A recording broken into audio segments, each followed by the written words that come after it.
another episode of Brand Retro. Today we're going to talk about the intern process. We have Tate with us today, and we're going to talk a little bit about interning with Cyberdogz. So originally we had kind of talked about having an intern this spring. And obviously I've done a lot of these different things over the course of my career, and interns take time. They take time not only to kind of teach and mentor as you go along, but it also takes time to make sure that the intern is getting what they need out of the experience. So we were a little reluctant and kind of dragging our feet on the process, but when Tate came to us and talked to us about doing an internship, we thought it might be a good opportunity to get some fresh blood on the Cyberdogz stuff and maybe just work on some internal stuff throughout the summer. And of course, it's a good opportunity to teach and get the younger guys going too. So Tate, welcome to the podcast. Tell me a little bit about process of the internship and kind of what you intended to get out of the internship. I know you just finished your first year of school, correct? Yep. What I intended to get out of it is the fact that school doesn't really teach you that much about the business aspect of everything. Getting an internship here and actually getting to do things that you wouldn't do in school, you get to see how you can react to the customer buying your stuff. Yeah. So tell me if I'm wrong, if your experience is different, because it's been a little bit since I was in school. But what I learned during the school process was just the fundamentals of how to do things.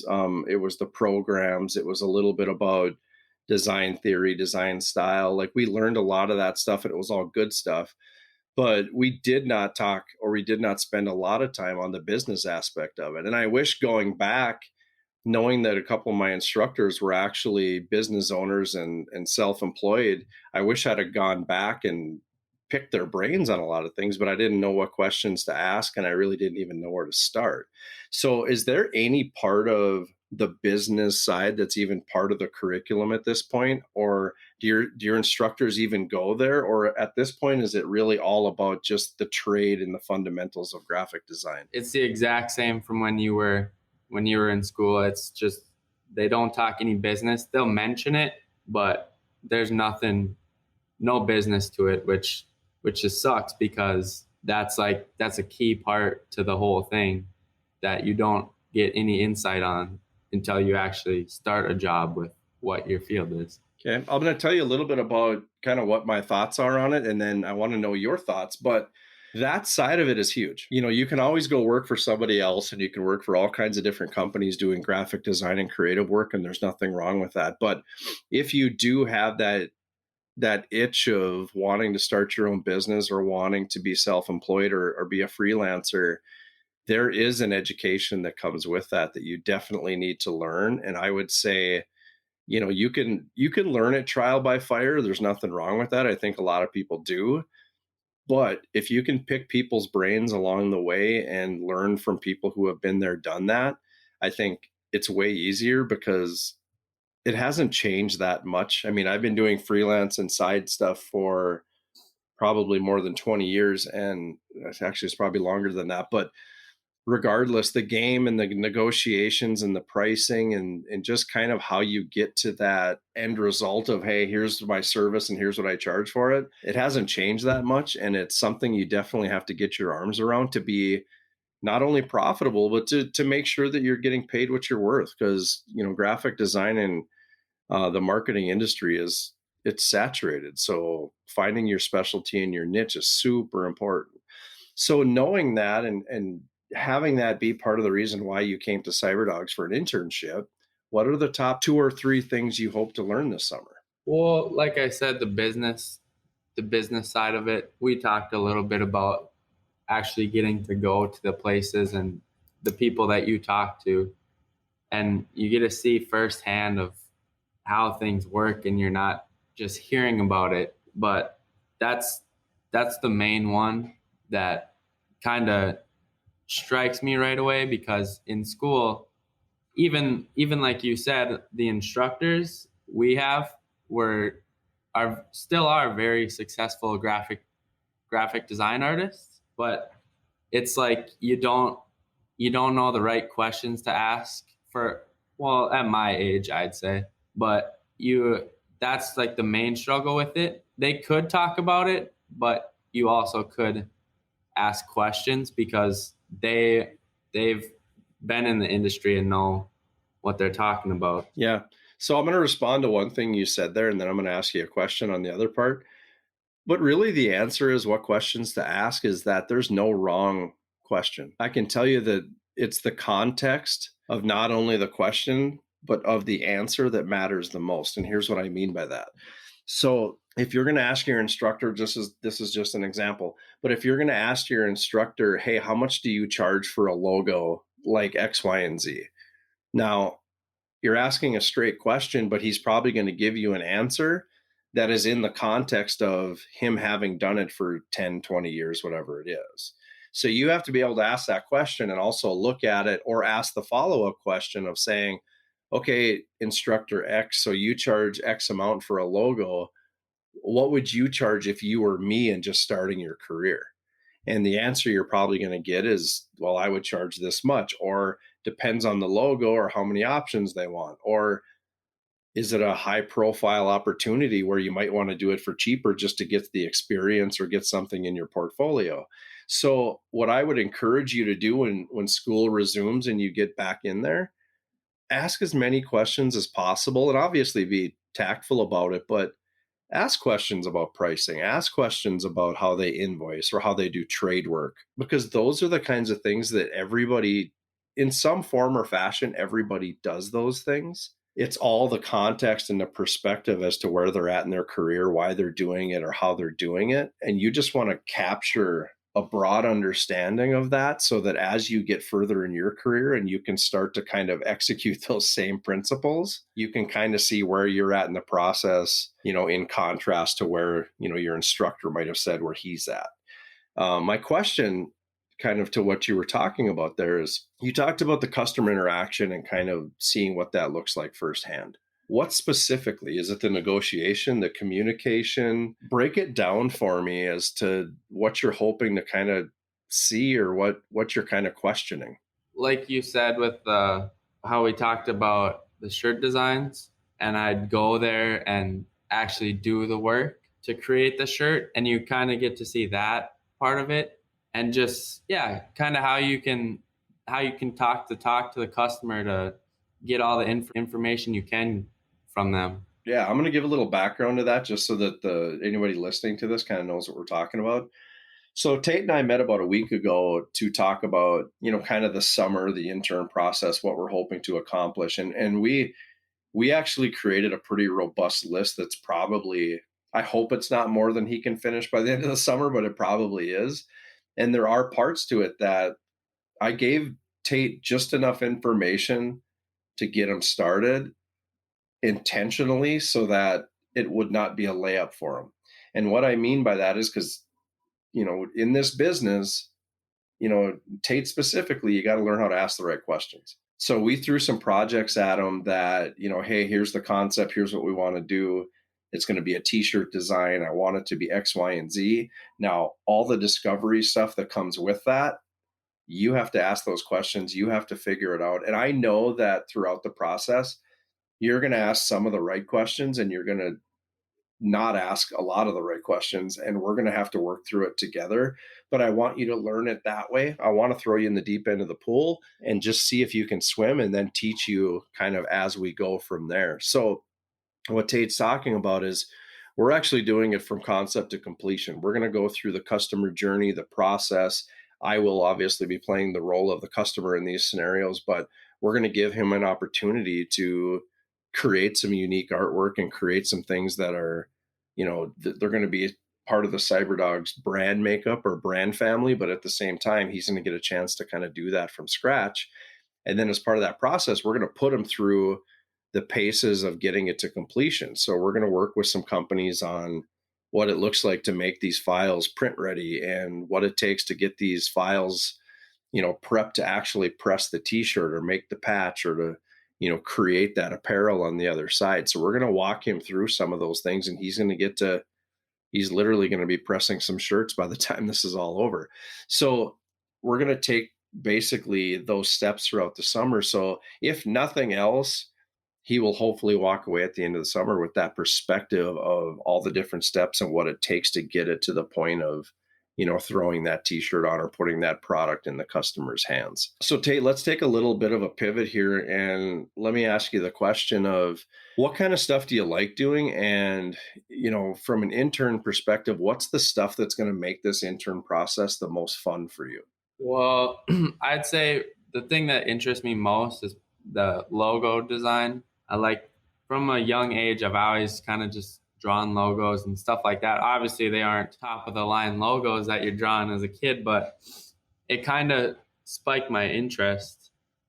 And my last year of high school, I had no idea what I wanted to do, and I kind of looked into graphic design. I'm like, this is for me. This is what I want to do. And with this internship, I knew I'd do like a little bit of the logo design aspect, but like you said, you just gotta take everything in, whatever they throw at you, and kind of find what find what interests you the most. Because maybe just this summer internship, something totally different strikes my interest that I'm way better at, that I can dial in and just perfect. Yep. So what I'll tell you about that, and this is perfect because that's a bulk of the projects that we've set you up with for the summer. So it'll be fun to kind of see those come together.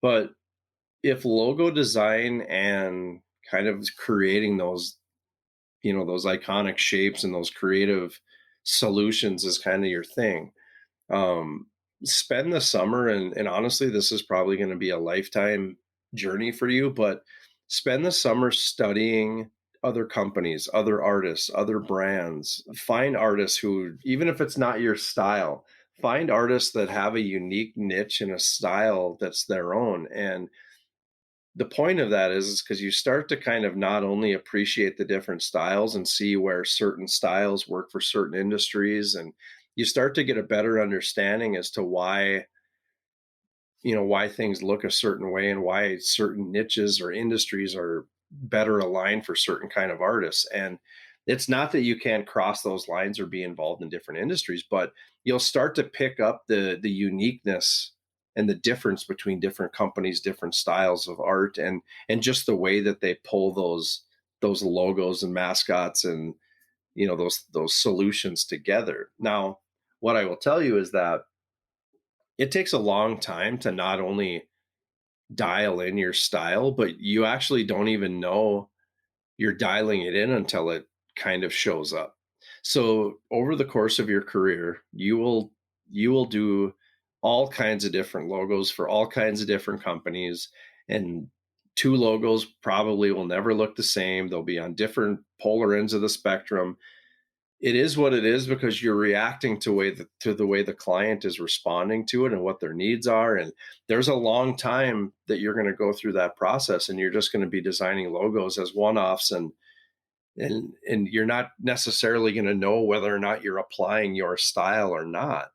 And that's totally normal because you have to kind of work out the kinks and kind of figure out what you're good at, what you're not good at. But then what I'll tell you is that there is a point in time, could be 10 years, could be 20 years, whatever it is, where you're going to start to see a pattern in your designs. You're going to start to see certain shapes that you migrate towards. You're going to see certain fonts that you're using more times than not. You're going to start to see that I am consistently in this pattern starting to generate a way that I'm doing these things. And it doesn't make it right or wrong how soon it happens or when you identify that. But when you start to identify that, the goal then at that point is to be aware of it. So start to kind of dial it in from that point. Start to figure out that when I do logos like this, I'm more successful than when I do logos like this. So as you start to develop those patterns and as you start to become aware of those patterns, take note of them and start to dial those things in as you can. Now, the mystery here, like I said, is we don't know when that happens. Could be 5 years, could be 10 years. And you can start to look for it sooner than later, but it does take time and it does take just practice and it takes just the time over time exercise of designing logos to get to that point. Now, the other thing I will tell you, and we will talk about it over the course of the summer and as we do different things, sometimes you're going to do logos you don't even like. I mean, you're going to have to design it a certain way because somebody asked you to, and you'll try to inject your own creativity or your own uniqueness in it. You'll try to manipulate it in a way that makes you like it more than, probably you typically would.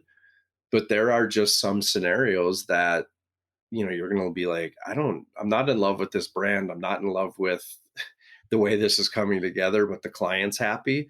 That's all that matters. But what I would say selfishly that you try to take from that is you try to take from that the exercise of how to make that logo process efficient, smooth, and successful from the client perspective. As you go further down your career, you can start to get more control. When that pattern develops, you can start to inject more of those things into your logo work or your design work. But initially, even use those unideal scenarios as an opportunity to learn. Does that make sense? Yeah. Even like, obviously, I know I haven't found that yet, but even looking back at some of my old projects this year, I can tell like I've used this font for half my projects that you kind of just, when you're Yeah. scrolling through fonts, it just kind of catches your eye and you're like, I can do something with that. Yeah, and even fonts is a black hole of options. There's a million and one different fonts out there, and what I would tell you is, find those handful, those 5 or 10 that you feel like work pretty well with your style. But I would also say seek uniqueness in those fonts, or a lot of guys, and I we do it from time to time too. Is a lot of guys start with a certain font and they customize it. They'll take it in Illustrator, convert it to outline, and before you know it, they've completely customized the end product, but started with a certain style of font to kind of get them there faster. You start to play with those ideas in your head too, because it makes, again, for a more unique end result for the client and a more unique portfolio piece for you. That's the other side of what you're doing right now and where you're at in this process is you got to learn to hit home runs. You got to learn to do successful projects, but then there's a little undercurrent of selfishness that you have to be able to come up with a handful of items a year that go into that portfolio as showcase work. Yeah. You can put everything you ever do in your portfolio, but what you're really doing by doing that is watering down the really good stuff. So put the really good stuff to the top and put everything else beneath it. And if somebody wants to get into the trenches of everything, they can look through it, but focus on the stuff where you're starting to define and develop your niche or your craft in graphic design, logo design, whatever it is. So, last question, and I'll let you go. What's the first thing we're going to start on? I know I sent you a list the other day. Like I said, we have a pretty long list. What's the first thing you're going to start on, and what's the most exciting thing? The thing that struck my interest the most was probably the Cyberdogz logo and the one for Dog Days as well. Okay. So, a little background on that again, and I'll let you jump back in, is that we have a pretty robust suite of logo options for Cyberdogz and our sister company Dog Days, in that we're always trying to shake things up, come up with new ideas. Maybe it's a specialty logo, that we only put on swag, or maybe it's something we make a keychain or a patch out of or something like that. But we're always just trying to kind of stretch that creativity and stretch the boundaries a little bit on our own internal brand, so that when we talk to clients about expanding the brand, we're kind of using ourselves, as an example, or holding ourselves to that same standard. Same with Dog Days. Cyberdogz actually is the creative behind all of the Dog Days designs. Same difference there. We're always trying to stretch that boundary of creativity, but also trying to put a unique and clever spin on everything that we do. So Tate has been tasked with, coming up with some new designs, and like I said, I've given him enough information to almost be dangerous, but he has to kind of take it that far and then ask the questions to get us there. And hopefully, like, yeah, we're going to come up with something pretty unique by the end of summer that we can throw on swag and hats and patches and whatnot.